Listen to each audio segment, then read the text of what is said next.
Welcome to the 360-degree leader leading down. This is our second session of leading down. Last month we talked about leading down parent style.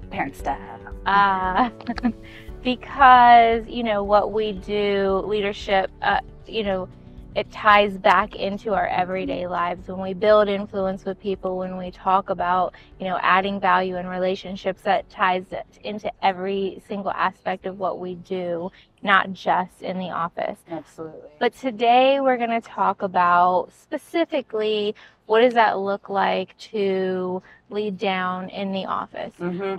And before you sign off on this and say that this doesn't apply to you, I just want to say that I think it's so important that we really spend the time, energy, and effort learning how to do this before we get put into a position to do it. Absolutely. And that, it doesn't matter if you don't currently have anybody that reports to you. You're preparing yourself to be in a position to do this and do this well. So the more value you add to yourself by learning how to do this ahead of time, the more opportunities you have to actually be in a position to do this. Yeah, and the more you add value to other people, and it doesn't even necessarily have to be somebody who is a direct report. It could be somebody who's, more junior, doesn't have as much experience. That's a way to develop influence and leadership with somebody without actually having somebody who reports directly to you. Sure, totally agree.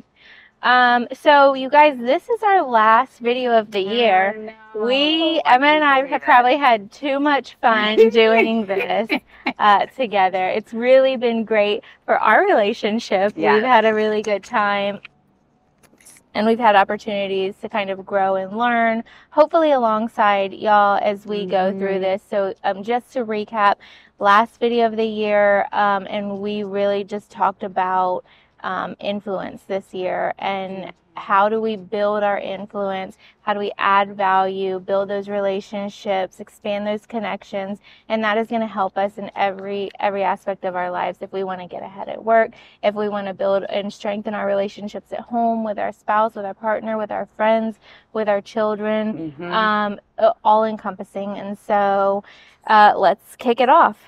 Sounds great. I'm excited. So first, when we talk about leading down, it is important to view your team members as individual people, and to develop them all as individual people, because they're all different, with different strengths, different weaknesses. So there's a quote in the book that says, "There's a lot more to good leadership than just getting the job done. Getting the job done makes you a success, but getting the job done through others makes you a leader. But developing people while helping them get the job done at the highest level makes you an exceptional leader. When you develop others, they become better, they do the job better, and both you and the organization benefits. Everybody wins." And if we remember all the way back to the very first video we did, we talked about the 5 levels of leadership. And so the 4th level in the 5 levels of leadership is people development. And that is where I make many Faiths and you make many Emmas.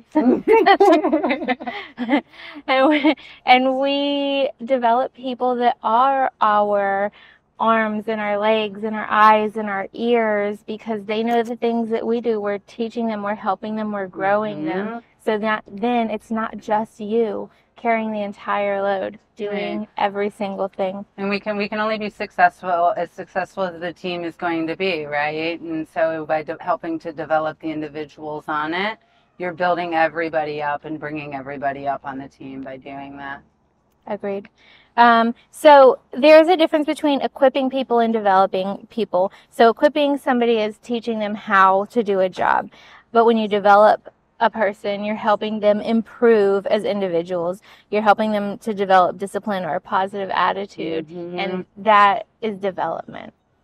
Yeah, I don't think a lot of people consider that being development of like having an influence or having an effect on somebody's attitude is developing them, right? Yeah. So, and I don't think that's always considered, but any time that you teach someone to like time management, that's developing them. And it's our job as leaders to help people do that. So there's a bunch of different ways that you can help develop people. Yeah. So let me start. Thanks. Tell us what they are. I will tell you, Faye. Okay. So the first thing you should do is see development as a long-term process. It's not going to be something that, okay, I'm going to spend an hour with you this week, Faith, and so then we're done. You're fully developed. This is Done. boom, magic's been dropped, and I'm moving. What's that magic word? Moving on to the next person, right? It Mhm. takes time. It takes continuous effort. And I think that's kind of been a theme throughout this year too, is it takes effort, right? Yeah. And so you can't just be one and done and keep going on. It has to be ongoing. So the reality is, Emma, that so often I hear, oh, I don't have time for that. Mhm. I'm going to push that coaching session, or I'm going to push that one-on-one because there's something more important Yeah. right now. And if you buy into this, which I certainly do, I know that if I spend the time and energy developing my people, my job in the long run is going to be easier. So yes, it takes time, it takes energy, and it also takes intention to do it and to not push it when you think that, you know, something else is more important. Yeah. And then finally I'll say, let's help them to know themselves. Like you might not be surprised, but I was surprised with the number of people that I have sit in front of me that I'm like, okay, what's next for you? What do you want? What are your goals? And they don't know. What are your values? And they don't know. But guess what? That's why they have you and I and you all as leaders, because we can help them start to see that. Because to be honest with you, a few years ago, I was that same person, right? And I was that same person that I sat in front of somebody and, you know, didn't know what I wanted, didn't know what my next goals were, didn't know what I valued, what I should be working towards. And so we as leaders have the responsibility to, as we're developing them, is to help them learn themselves. What are your desires? What are your passions in life? Where do you want to be? And while it's hard and it's hard to take that hurdle, it's also important that we do it, right? Yep, 100%. And then I think that as leaders, we have to be ready, like you said, to have those hard conversations, not just a like feel good leader, not just like build, like not just, you know, flowers and roses and telling them what a great job they've done. But it's actually, if we want to develop somebody, that means sitting in front of them and saying, listen, this isn't okay, or you didn't do this well. This is something that you need to work on. Let's work on it together. But being able to say that to somebody as opposed to, you know, just ignoring the things that they do wrong, just redoing it yourself. You see that so often. It's a disservice to them and to the team when you do that. And to you. Yep, absolutely. Yep, I agree. Difficult conversation. That's the hardest part, I think, is those difficult conversations. Yeah. One of the things that, and I don't remember if it was in this book or not, I'm reading too many, but to think about, is it the reason I'm avoiding this conversation, is it because it's going to hurt them or it's going to hurt me? It was in this book. Oh, that's what I thought. Okay, thanks. No problem. But that's so true, right? Yeah, it is. So if it's just because you're afraid of it, think about the fact that it's to the benefit of them. Yep.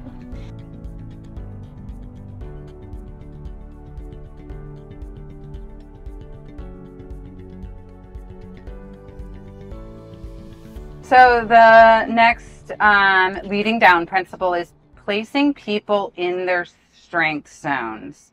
So one of the things that he starts off in this section is about they did a study to see what the percentage of workers were that were in their strength zones. 20%. 20%. That's crazy. It is. It's mind-blowing. It really is mind-blowing. We as leaders have the responsibility to put our employees in position to be successful. Yes. So when somebody is not in a strength zone, or if they're not in a position to do something that they do well, they are going to every day just feel frustrated and angry, and they're not going to be fulfilled in their personal, like they're not going to be fulfilled to go home and be happy. And they're going to, not excel in the job either. Yeah. So for the benefit of us, for the benefit of them, and for the benefit of the team, it's so important to dig in and find out, like, what is it that Emma does well, right? Like, how can I use this strength in the team? Yep. Right. Absolutely. And sometimes that means rearranging. And sometimes it takes time to find the right position for them too. It does. Yeah. If you have to be committed to the person, you have to know they are the person, right? The person that you want on their team. And if they're the person that you want on your team, then you take the effort to do what needs to be done. You learn them, you find out where they're going to bring the most value. You may have to readjust like people's responsibilities. You may even, add a different kind of job title. It just depends. And this is not for everybody, right? If you have the slacker that doesn't ever do the right thing. No. This is when you do they have the potential? Are they a good fit for the company or your culture? I think that's what you have to look at. It's not just trying to help everybody. Like you're just slacking on your job and you just don't feel like working. But you know that they work hard. You know they're talented, and you just haven't maybe found the right position for them. But they might also not know what the right position for them. They might not even know what their strengths are. And so it's our job to help them find that. It is. Emma and I we did it with the whole Mentor Ambassador team, and then Emma did it with her team, and I know a few of the other ladies did it with their teams, but we did this book called The 6 Types of Working Genius.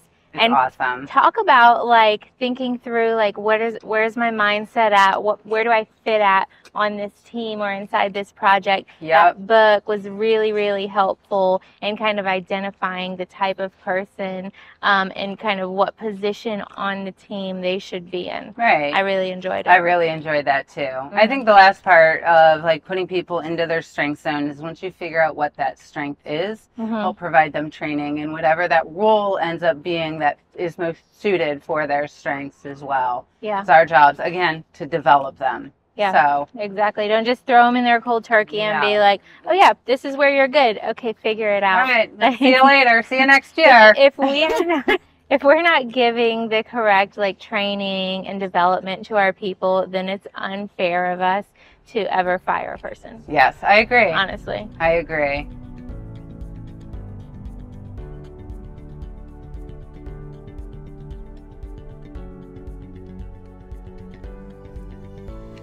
Okay, so this next section is transfer the vision.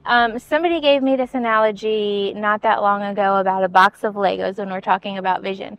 So you buy this box of Legos based on the picture that's on the front of the Lego box, and you take it home and you open it up and you dump it out, and you just have a ton of different colored, weird shaped like blocks in front of you, right? And you can sit there and spend hours upon hours just putting one block on top of the other block and the next block on there, and you do it and you spend the time and the energy because you know the final vision. You know what you're working towards. You can see it.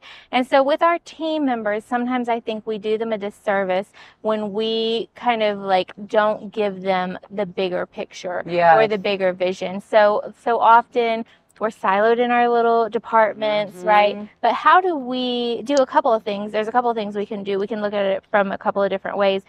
How do we let them see the bigger picture of the organization as, in our role? How do I let you know and let you see what difference you make in the organization as a whole just by this one role that you play?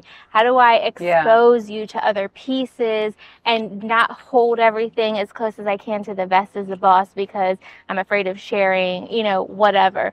And then the other side of it, I think, is how do I let you see the bigger vision of like your career path and your career vision, right? How do I sit in front? Like, it's my responsibility as a leader to say, Emma, I know that right now you're a copyright, but I just want you to know, like, here are the next thing. Okay, you're I'm not. a copyright, copywriter. Copywriter. You're a copyright. You're a copyright. Copyright me. Done.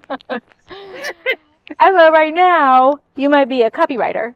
I did used to be a copywriter, yes. But I want you to see what your opportunities are. Yes. This is what's next. This is what could be next for you. These are the opportunities that are available. And this is what needs to happen for you to move to that next step. Or this is the next thing that you need to work on. And so as leaders, when we do that to our team, we are expanding their vision. We're giving them a bigger picture to look at than just this one button they're pushing today. Yeah. I think it's really hard, honestly, to expand the vision, especially with a company this big and everybody plays their little tiny part. One of the things that I'm trying to do with my team is they don't know automotive. They'll accidentally put something that's in a Chevy into a Ford, and it's like, no, we can't do that. And so kind of showing them the bigger picture of who we are, what we do. This is the part that you play in this. And, you know, I get my team together. We're all remote. I get them together twice a year. And that is so crucial because that shows the bigger vision. What does their part of the copywriter play into this bigger picture of our department, the marketing department, and then the bigger picture into the company as a whole. And in that, it changes their thought process and their attitude toward it too.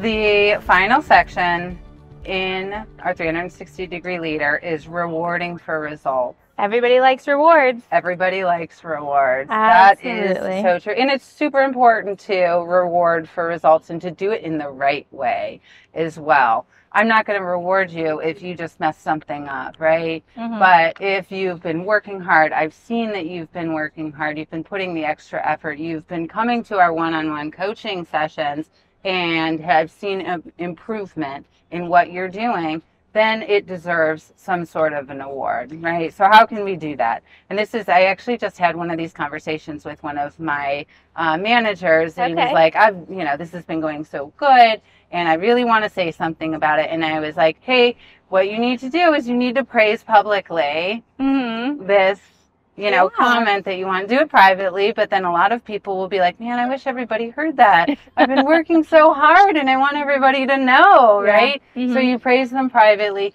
and then in a group setting, you praise them publicly. And I think that is a really easy way to show people that you appreciate them, that you see that they are putting the effort in, right? Yeah. Words of affirmation. Words of affirmation. One of my love languages. The other thing is, as leaders, we have the ability to write comp plans a lot of times. And what I would say is be careful what you reward, because what you reward gets done.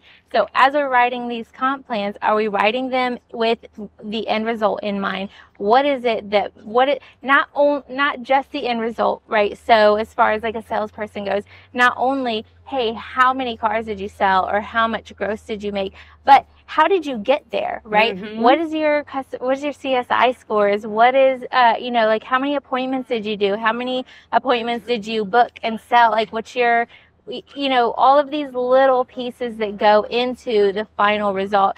Those are the things that we need to think about, because those are the things that we want to push, because we know if we set appointments, that equals sales, right? And so how do we start rewarding them for setting these appointments? Just setting the appointments. Just setting the appointments. Yeah. And so this is where our mindset should be when we're thinking about so that's one of the ways to kind of reward. And, just like we do with our husbands, if we want our husbands to unload the dishwasher, when they unload the dishwasher, then they get rewarded. They get rewarded. They get rewarded. Just like our children, when we want our children to clean our room or get good grades, when they do that, they get rewarded. The same goes for our, same goes at the office. When your employee does something that ties into the bigger picture, the results that you want, you reward them. The reward doesn't look the same for everybody. No. Praise is not the only reward you can give them. There are Yep. many, many different things you can do to motivate and reward your team members. Be creative. You didn't get into a management position because you don't know what you're doing. Right. So think about it, put some time and energy into it. Do you know your people? Do you know what drives them? That will also help you determine how you can reward them. Yep. Absolutely. All right. That's it. That's a wrap. Thanks, guys. Thanks for going with us through the journey this year. I hope you guys learned something, and we're done.